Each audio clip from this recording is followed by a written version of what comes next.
안녕하십니까. 증시각도TV 시청자 여러분, 투자자 여러분, 독일말 여러분 반갑습니다. 투자 인사이트 시간이 돌아왔습니다. 지난번에 오셔서 정말 아주 깊은 인상을 심어주셨던 분입니다. 우리 유튜브 86번가의 정광호 대표님 모시도록 하겠습니다. 대표님 어서 오십시오. 네, 안녕하십니까. 네, 안녕하십니까. 집중적으로 우리가 연준에 대한 문제점에 대해서는 저도 충분히 공감을 합니다. 자, 그러면은 기업들 중에 이제 빅테크 기업들이 일단 그 빅테크 중에서 현금흐름이 없는 성장주들은 빼고, 네네. 성장주들은 어쨌든 저는 금리 오르면 굉장히 어려울 거라고 봐요. 네네. 네, 그렇게 어려울 거라고 보는데 빅테크 업체들은 삶의 패턴과 방식을 많이 바꿔줬기 때문에 만약에 우리가 생각하는 뭐 인플레이션과 경기가 하강한다고 할 때 과연 피해를 당할 것이냐. 진짜 그 코로나 때도 피해 당할 거라고 했는데 오히려 더 뽑아 먹었고 지나치게 뽑아 먹었기 때문에 그거 되돌림을 할 것 같고 천하무적의 모습을 보여줬는데 어떻게 생각하십니까? 사실 이제 그들의 시장 지위라는 건 너무나도 공고하기 때문에 뭐 그 점에서 흔들릴 것이다, 뭐 타격을 입을 것이다라고 상상하기 어려울 것 같습니다. 네. 다만 근데 그 기업들도 결국에는 추가적인 성장을 이뤄내야 될 텐데 그 추가적인 성장이 네. 미국 내에서는 좀 떨어져 갔고 미국 외에서 얻어갔던 것 같아요. 네. 그런데 사실 미국만 보게 되면은 뭐 경제가 그렇게 나쁜가라는 생각도 듭니다. 하지만 미국 이외의 지역들, 가령 예를 들면은 유럽이라든지 네. 안 그러면은 중국이라든지 네. 이런 쪽들은 좀 빠르게 상황이 나빠지고 있는 것 같아요. 네. 그래서 그런 점들 때문에 성장의 둔화가 좀 역력해 보인다라든지 네. 아니면은 뭐 일부 분기에서는 그런 해외의 그런 요인들 때문에 조금 이례적인 타격을 입는다든지 그런 것들이 빅테크 앞에 놓인 좀 도전이지 않을까라고 생각을 합니다. 실제로 빅테크들은 매출의 60%를 해외에서 하니까 수출 기업이죠. 미국 기준으로 따지면. 네네. 그리고 이제 달러가 지금 너무 강세지 않습니까? 네, 네. 저는 이 부분이 3분기 이후부터 좀 문제가 되지 않을까. 과연 애플이 네네. 이번에 15% 정도 가격을 올린다 그래요? 신형 네네. 아이폰 14를 그동안의 성장 각도를 유지할 수 있을 것인가? 네. 그 사실 이제 마이크로소프트가 지난번에 가장 최근에 실적을 발표하기 거의 한 달 전이었던 것 같은데 가이던스를 하향을 했었죠. 그때 네. 이유로 된 게 달러가 너무 강하다. 네. 였는데 그때보다 훨씬 네. 강해졌거든요. 네. 그래서 제가 볼 때는 또 그런 발표를 한번 하지 않을까라고 생각을 합니다. 네.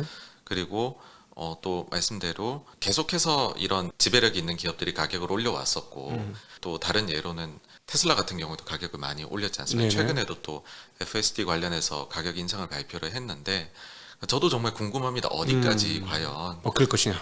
소비자가 네. 이걸 받아들일 거냐. 지금 모델 3를 제 지인 중에서 코로나 즈음에 시작할 때 즈음에 예약을 걸었는데 아직 못 받았는데 심각하게 고민을 하더라고요. 네. 나오자마자 파는 게 남는 장사 아니냐. 예. 앞자리가 이제 차값이 너무 많이 달라졌다. 앞조시가 두 두 번 올라갔죠? 올라가니까 5천만 원이 지금 한 7천만 원대 중반까지 예. 올라갔어요. 그러니까는 파는 게 맞지 않느냐라는 생각을 할 정도라면 과연 어디까지 갔을 때 그 충성스러운 고객들이 기꺼이 지갑을 열 것이냐 그 포인트에 지금 근접해 가지 않을까 그 친구가 그런 이야기를 할 정도면요 그런 생각도 들긴 합니다만 근데 또 모르죠 저희가 이거는 함부로 판단할 문제가 아니더라고요 이 팬덤은 어마어마하더라고요 팬덤은 예, 어마어마하죠. 근데 저는 팬덤은 아니에요. 차가 그걸 두 개나 갖고 있지만 네네 팬덤은 아니거든요. 근데 이제 전기차로 넘어가겠다. 이거는 뭐 개인적으로 확신이 들어요. 타면서. 근데 개인적으로 주식하는 사람 입장에서는 팬덤이 될 수가 없다. 네네. 저는 그렇게 생각해요. 주식하는 사람은 팬덤이 되면 안 된다. 근데 네네. 한국의 문제점은 주식하는 사람이 팬덤이 돼가지고 네네 본차를 산 게 아니고 주식만 샀는데 팬덤이 돼서 이거 참 이게 좀 문제가 있다. 전혀 다르잖아요. 저희들이 느끼기에 네네 계속해서 고점이 올라오면 물량 나올 것 같지 않습니까? 그 지금 사실 뭐 어떻게 들리실지 모르겠지만 코로나 이후의 랠리 그리고 그 이후에 반락하는 과정들이 이거는 펀더멘탈 쪽으로 뭐 순환론으로 보시는 분이나 혹은 기술적인 차트를 가지고 보시는 분이나 똑같이 말씀하시는 게 굉장히 클래식하게 오고 있다라는 거거든요. 이번에도 하락할 때 하락에서 반등해야 될 때에서 반등이 나왔고 200일선은 못 뚫을 거 아니 200일선에서 부딪히고 내려오고 그 다음에 이번에 51선 부근간 반등 나오지 않을까 하니 지금 반등이 나오고 있는데 네. 너무 클래식하게 흘러오기 때문에 뭐 더 드릴 말씀이 없습니다. 이거는 진짜 네. 정말 그냥 교과서 딱 예전에 아주 오래된 주식 교과서 보면은 그대로 너무 흘러가서 네. 진짜 이렇게 가도 맞는 걸까라는 생각이 뭐 계속 아마 그분들은 드시지 않을까 생각합니다. 네, 네. 다시 이제 빅테크 기업들로 넘어가서 저는 빅테크 관련해서 우려하고 있는 거는 광고 시장이에요. 빅테크 기업들 중에 중요한 기업들이 광고와 엮여 있기 때문에 네네. 구글이라든가 페이스북 뭐 이런 데가 네. 크게 많이 엮여 있고 이제 넷플릭스도 그것까지 엮으려고 하고 있는 상황인데요. 저는 광고 비즈니스는 좀 꺾일 것 같아요. 예, 이렇게 좀 네네. 다운이 된다면. 그러면 이제 빅테크들의 실적도 건드려지는 상황이 아니겠느냐. 물론 남의 거 뽑아와서 예를 들어 일반 뭐 신문이라든가 텔레비전 거를 얘네들이 네네. 가지고 와서 광고를 다 뽑아 먹긴 하겠으나 네네. 확실히 조금 영향을 미칠 것 같은데 그렇게 되면은 전반적으로 우리가 생각했던 빅테크 기업들이 약간 주춤할 수 있는 상황들 최소한 딴 건 몰라도 성장률은 꺾일 거 아닙니까? 코로나 네네. 상황의 성장률은 기대는 아니잖아요. 너무 지나치게 커졌으니까. 그럴 때 시장 전체적으로 지금 충격이 없을까? 이미 지금 한 30% 떨어졌다가 반등했는데 이게 다 네. 소화를 한 걸까? 이런 의문이 있는데요. 사실 말씀해주신 일이 이미 일어나고 있는 게 아닐까. 뭐 예를 들어 페이스북이나 뭐 스냅챗 같이 그 업계 내에서 경쟁력이 상대적으로 떨어지는 업체들은 이미 거기에서 좀 아유 우리 이게 부진합니다 이 사업이 예. 발표가 나왔고 그나마 거기서 리더십을 가지고 있는 업체들은 구글이나 이런 데는 좀 네.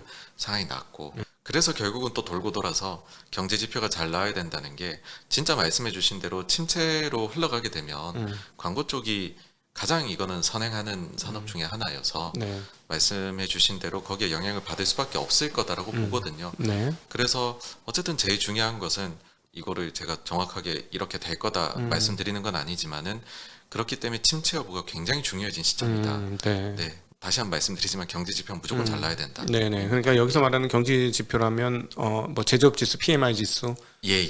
이런 것들을 말씀하신 건데요. 50 네, 이상으로 나오느냐, 네, 네. 뭐 소매 판매라든지 네. 모든 게 어쨌든 경제 건실하구나. 그렇게 잘 나와야 된다라고 봅니다. 네. 그래서 소비자 신뢰 지수나 이런 것들도 앞단에서 되게 중요한 역할을 하겠죠. 그러면. 네, 그렇습니다. 근데 그러면 소비자 신뢰 지수나 이런 것들 심리 지표들은 이렇게 금리를 올리는데 버텨낼 수 있을까요? 연준이 금리를 올릴 때 어디까지 가야 되는지를 모르고 이제 올린다고 말씀을 드렸잖아요. 그렇듯이 올려갔었을 때 과연 엄청난 미국의 경제가 체력이 어디까지 버틸 수 있을까? 그게 계속 확인해 나가는 과정 같고요. 네. 그리고 미국은 하여튼 그나마 그래도 여기에서 괜찮다.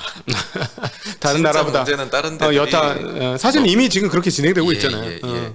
근데 그게 결국은 미국이 홀로 외딴 번영하는 섬이 아니기 때문에 네. 결국 이게 흘러 들어가서 미국 쪽에도 영향을 줄 수밖에 없지 않을까라고는 뭐 저는 그 가능성에 대해서 더 높게 생각합니다.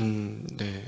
그러면 정 대표님께서는 그냥 개인적인 의견이에요. 이거는 뭐 정답도 없고 네네. 연준 총재들도 모르고 FOMC 그 연구 단체들도 모르는데 어느 정도 금리면 이건 조금 좀 어렵다. 투자하기 어렵다.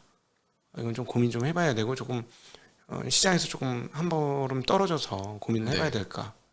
어느 정도 금리를 그렇게 보십니까? 솔직히 말씀드린 지금 금리도 부담스럽습니다. 네. 원래 이렇게 예. 원래 이 정도로 비관론자는 아니시잖아요. 아니 그게 아니라 네. 지금 금리에다가 네. 이제 대출에 보면은 가상 금리들을 다들 붙이죠. 대출 기관이 붙이는데 네. 뭐 그걸 보게 되면은 우리나라의 뭐 신용 대출이나 담보 대출이나 네. 혹은 미국에서 모기지 관련 대출이나 이게 금리들이 다들 지금의 기준금리하고는 상상도 못할 수준으로 위로 붙여버리지 않습니까? 모기지 한 5.8 됐었죠. 예. 네, 최근에. 그러면은 지금에서 더 올리는 게 음. 그러니까 결국에는 버티기에는 이게 굉장히 높은 금리 수준이지 않을까 네. 뭐 그런 생각이 듭니다. 음. 그러니까 지금 자체도 높다. 다만 근데 그 영향이 좀 제한적으로 보이는 것은 올려나가는 속도가 너무나도 빠르다 보니까 네. 이거를 느낄 사이도 지금 적었다라는 것이죠. 미국은 3월에 처음 올렸습니다. 네. 그리고 이제 금리가 즉각적으로 반영되는 대출 상품들도 있겠지만 어떤 거는 분기에 한번 올라가는 것도 있을 것이고 장기로 고정으로 묶여 있는 것들도 있고 다 섞여 있을 거거든요. 그러면 어떤 분들은 이제 처음 올라간 금리를 느끼시는 분들도 계실 거고 아직까지는 뉴스로만 느끼시는 분들도 계실 거예요. 네. 그래서 사실 여기에서 조금 더 올라간 수준으로만 해서도 1년을 쭉 간다라고 하면 과거 긴축 사이클 대비해 가지고서는 몇 배 빠른 임팩트가 있는 겁니다, 사실. 네. 네. 그러니까 우리나라에서 지금 먼저 이 부분들을 느낀다고 전 생각을 하는 게 우리가 먼저 올리기 시작을 했었거든요. 네. 그러다 보니까는 대출 받으신 분들 입장에서 이자가 늘어나는 게 눈에 보이는 것이죠. 그 부분들을 그럼 어떻게 하느냐? 지금 미국도 그런 것이 이제 시작이라고 생각을 하는데 바이 나우 페이 레이터 고객 중에 절반 이상이 자기가 기존에 빌린 거 차환하기 위해 가지고서 또 한다는 거거든요. 네. 그다음에 미국의 역대급으로 원래 이제 저축이 쌓였었다라고 네, 얘기하는데 맞아요. 엄청 많았는데 훅 떨어졌어요, 지금. 네, 네. 근데 예. 론 그로스는 또 어마어마하거든요. 그러니까 지금 네. 약간 그런 생각이신 것 같아요. 이렇게 올라가는 건 비정상이야. 이거는 아마 계속되진 않을 것이야. 뭐 말 들어보니까는 연준이 이러다가 금리를 내릴 수도 있다던데 내년이면 그러면은 잠깐 올라가는 상황에서는 나는 내가 소비하던 걸 소비하고 추가로 이자 내는 거는 잠깐 좀 어디 딴 거 빌려서 내자. 조금만 있으면 내려가겠지. 네. 라고 할 수 뭐 이야기하는 분들도 계실 거다라고 생각해요. 굉장히 다양한 사람들이 경제 주체에 모여 있으니까요. 그래서 이 영향은 계속해서 눈덩이처럼 이제 현실에 영향을 미치게 되겠죠. 네. 그래서 가상금리까지 붙은 금리를 생각하면 지금도 사실은 경제 주체들이 느끼기에는 상당히 높다라고 생각합니다. 저는 이제 그 지난 1년간 채권 시장을 추적을 하면서 이 채권 시장이 40년간 장기 강세를 보아오니 채권 시장이 항상 자기네 생각대로 채권 가격을 반영하는구나라는 걸 좀 느껴요. 그래서 네. 이번에 2.6 10년물 2.6%대를 기록해서 좀 이거는 말도 안 되는 황당한 상황인데 연말 기준 3.5% 하겠다는데 이게 2.6이 말이 돼? 이러면서 이건 좀 오해인 것 같아라는 생각을 했었는데 최근에 금리가 튀었는데요. 그럼에도 불구하고 도대체 왜 이럴까를 생각해 보면 그리고 증시도 마찬가지죠. 증시도 30 몇 프로 빠지다가 갑자기 반절을 순식간에 올려버렸어요. 2달 만에. 도대체 왜 이러냐 보면 결국은 여전히 돈이 많다. 금리는 올렸으나 미국의 돈은 여전히 많고 연준의 총 자산도 줄인다고 말은 했지만 이 꼬부라지는 속도가 아직 별로 그렇게 높진 않고 그리고 또 어떤 측면에서는 도대체 이걸 얼마까지 줄일지 답도 없고 그리고 돈이 많기 때문에 이런 반응이 오지 않았나 싶은데 그러면 9월 달에 950억 달러씩 돈을 빼겠다고 얘기한 상황인데요. 저희가 아직 경험하지 않았던 9월 달에 긴축 QT가 실행이 되면 시장의 경색이 한번 제대로 한번 오는 거 아닐까 하는 생각도 하는데 QT에 대해서는 어떻게 생각하십니까? 네네. 그 QT하고 엮어서 아까 이제 시장에 풀린 유동성 말씀을 해주셨는데 일단 유동성에 대해서 저는 유동성이 이제 많이 줄었다는 생각을 하거든요. 그게 느껴지는 게 거래 대금이 너무 줄었다. 네. 정말로 여기에서 바텀 피싱을 하는 프레시머니가 들어온다라고 하면은 이 정도 금액은 아니었을 것 같아요.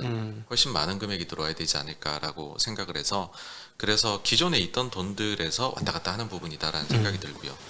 QT에 대해 가지고서는 아마 보시면은 지금 연준이 얘기한 것 대비해서 연준 총 자산액이 줄어든 속도가 느리니까 네. 그런 많은 말들이 나오는 것 같은데 연준은 하고 있습니다. 근데 기술적으로 그게 기록이 될 때 느린 것 뿐이에요. 네. 그러니까 연준은 목표대로 하고 있습니다. 그거를 오해하시면 안 되고요.